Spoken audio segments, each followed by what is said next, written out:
How's it going, everyone? Paul with Adaptable Survival. What I want to do in today's video is take a look at the Mystery Ranch Scree 32. Stick with me as we dive into it.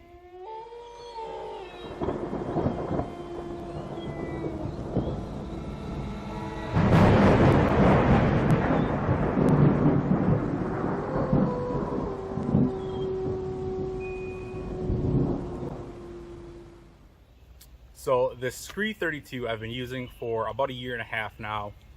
I picked this up, late 2020, and I've been using it ever since as one of the multiple packs that I rotate through. As you all know, I like to collect packs. Some people are knife guys. I find myself to be a pack person. But I really like this because the pack is pretty lightweight considering the material it's made out of. It's made out of a 210 denier Robic nylon material, has YKK zips throughout. I will put the exact weight and dimension stuff across the screen here, but we'll run through some of the exterior features before we dive on into the inside. So let's start on the outside of the pack. On the front here, you have Mystery Ranch Scree 32, the name on the front top here. As with a good majority of Mystery Ranch packs, you do have that Y zip opening, which will flail the pack completely open.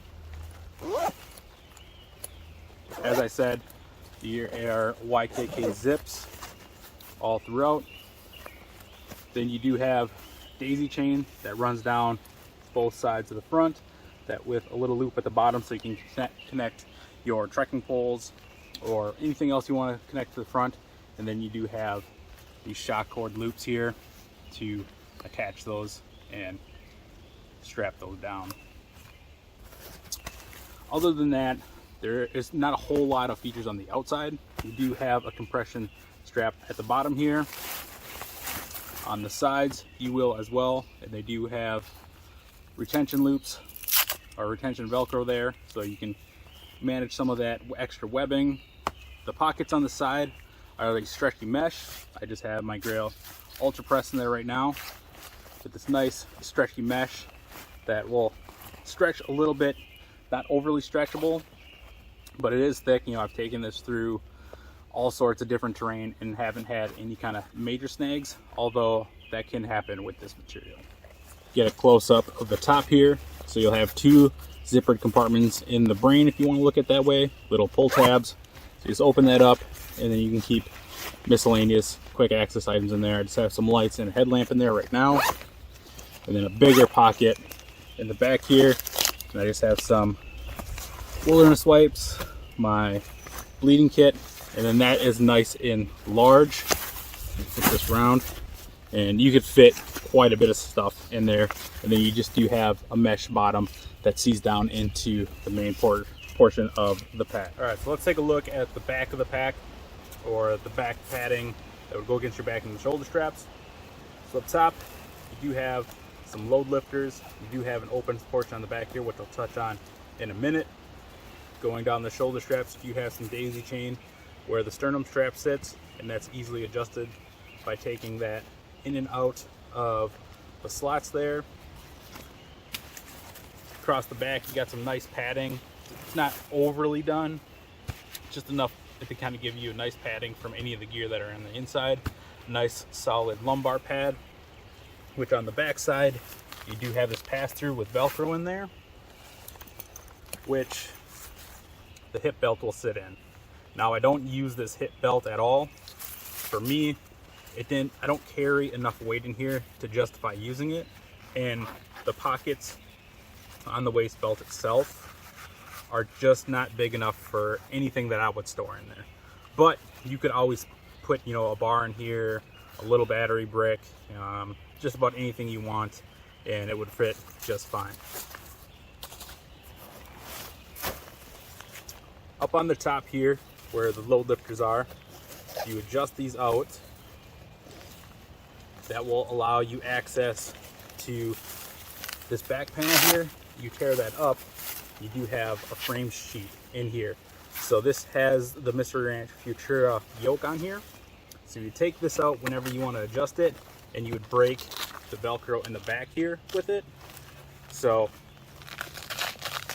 just using my hand to kind of break that up a little bit, I would send that down the backside here to continue breaking up that Velcro to adjust this for yourself.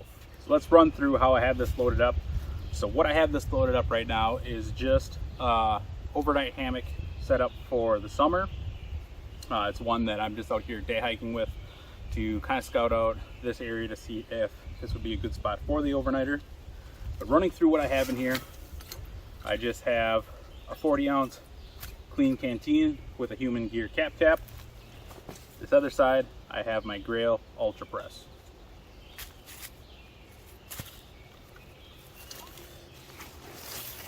Up in the lid, kind of how I showed you, I have my Black Diamond Volt, and I have my Black Diamond Storm.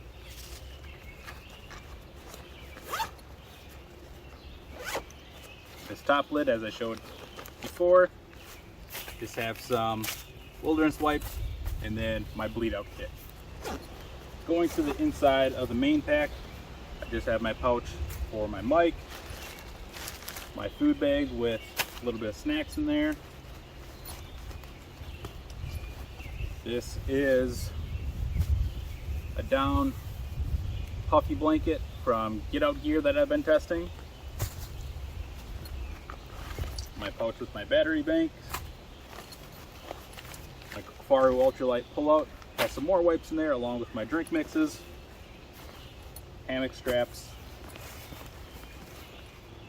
my sub 7 Eno hammock,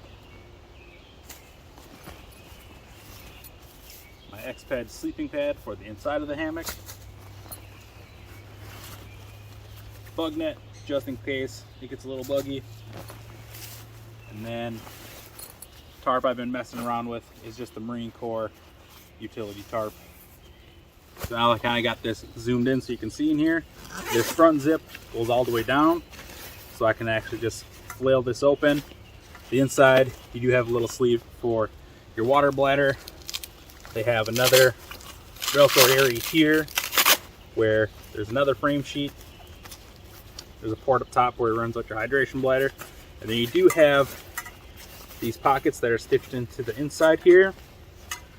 I have mixed feelings on these pockets. I love them because I can easily put some gear on the inside here.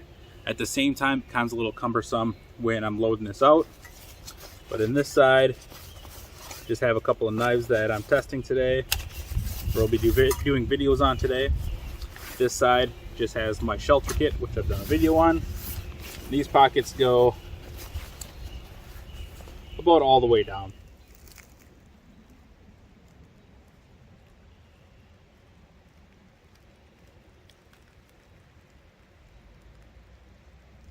Now I got everything packed back inside of the Scree 32. This is how it rides on me. Now I'm 5'9", about 250 pounds. I do have an 18.5-inch torso. So the size that I have right now is a large XL. With my torso length, I could even get away with a small medium.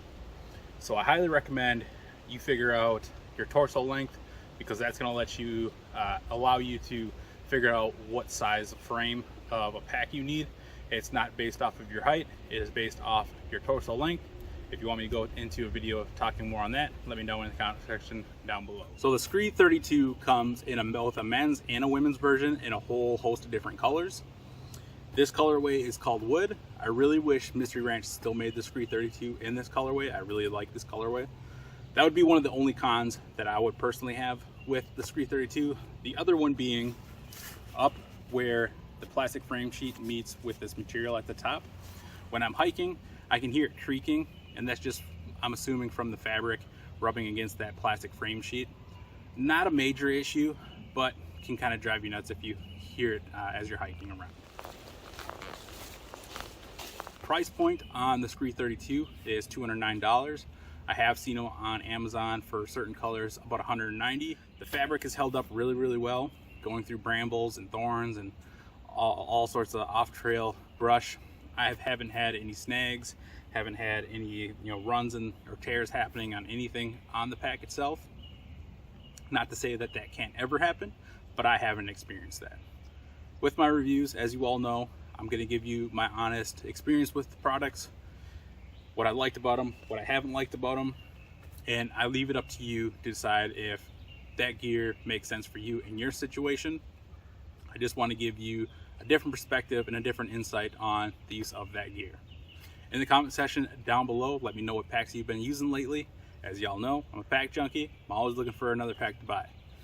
Do me a favor and hit that like and subscribe button as well. That helps the channel get more circulation, gets more eyes on what we're doing here, brings those people into our community so we can grow our knowledge base, so we can learn together and grow together. As always, it's been Paul with Adaptable Survival. Adapt your mind, your body, and your gear.